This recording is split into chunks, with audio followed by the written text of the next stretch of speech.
तर नमस्कार शेतकरी मित्रांनो. तर आज आपण चना पिकाबद्दल माहिती घेण्यासाठी आलो आहे. चना पिकाची ही स्टेज सध्याची फुले आणि काही प्रमाणात घाटे सुद्धा लागलेले आहे. तर जेव्हा चण्याला 40 दिवसाच्या वर झालेले असते त्या टायमात चण्याला फुल लागण्याची सुरुवात चालू असते. तर या अवस्थेत झाडाची काईक वाढ थांबवून फुले लागण्यासाठी आणि फुलाचे रूपांतर घाट्यात होण्यासाठी एक पीजीआरची खूप महत्त्वाची भूमिका असते. तर या स्टेजमध्ये आपण अमिनो ऍसिड बेस कोणतेही पीजीआर घेऊ शकतो. पीजीआर म्हणजे एक आपल्या साध्या भाषेत टॉनिक. तर अमिनो बेस टॉनिक घेऊ शकतो, ज्यामुळे आपल्या झाडाची काईक वाढ थांबवून म्हणजे व्हेजिटेटिव्ह ग्रोथ थांबवून त्याला फुले लागण्यासाठी मदत होईल. तर फुलोरा अवस्थेमध्ये आपल्याला कीटकनाशक घ्यायच्या वेळेस आपण लॅम्बडा सायलोथ्रिन किंवा प्रोफिनोफास, सायफरमेथ्रिन यासारखे आपल्याला कीटकनाशक घेणे टाळणे आहे, कारण की ही कीटकनाशके उग्र वासाचे आहे. यामुळे फुलगड सुद्धा होऊ शकते. मध्ये आपण अमिनो ऍसिड असलेले टाटा बहार, इसाबियन यासारखे अमिनो ऍसिड असलेले पीजीआर घेऊ शकतो. तसेच आपण फंटॅक प्लस सुद्धा हे सुद्धा पीजीआर घेऊ शकतो. या पीजीआर मुळे आपल्याला झाडाला ताण सहन करण्याची शक्ती मिळते आणि फुलांची संख्या सुद्धा वाढते.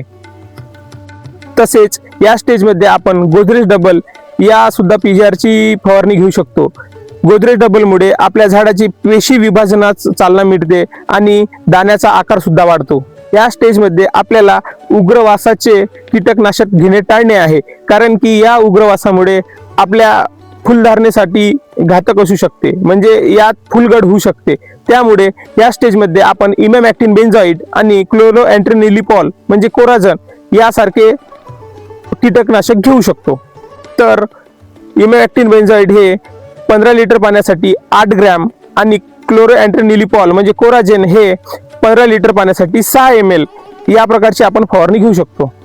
तर ज्याप्रमाणे आपल्याला फ्लॉवरिंग स्टेजमध्ये उग्रवासाचे कीटकनाशक घेणे नाही आहे, त्याचप्रमाणे या स्टेजमध्ये आपल्याला उग्रवासाचे बुरशीनाशक पण घेणे नाही. तर या स्टेजमध्ये आपल्याला फ्लॉवरिंग फ्रेंडली असे बुरशीनाशके आपल्याला वापरणे आहे.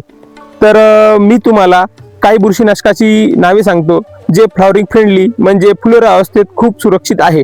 तर यामध्ये आपल्याला रोको बुरशीनाशक घेणे आहे, जेणेकरून आपल्याला मर रोग आणि मुळकुज रोग याचे उत्तम प्रकारचे नियंत्रण होईल. आणि मेन म्हणजे आपल्याला चना पिकामध्ये कोणतीही फुलगड या बुरशीनाशकामुळे होणार नाही. त्यानंतर आपण साप नावाचे बुरशीनाशक घेऊ शकतो, ज्यामध्ये कार्बेंडिझम आणि मॅन्कोझेप हे दोन घटक आहे आणि आपल्याला या बुरशीनाशकामध्ये दुहेरी नियंत्रण पाहायला मिळते आणि आपले पीक सुद्धा हिरवेगार ठेवते. त्यानंतर आपल्या बुरशीनाशकामध्ये येते 22-3 ह्या बुरशीनाशकामध्ये मॅन्कोझेप नावाचा घटक आहे.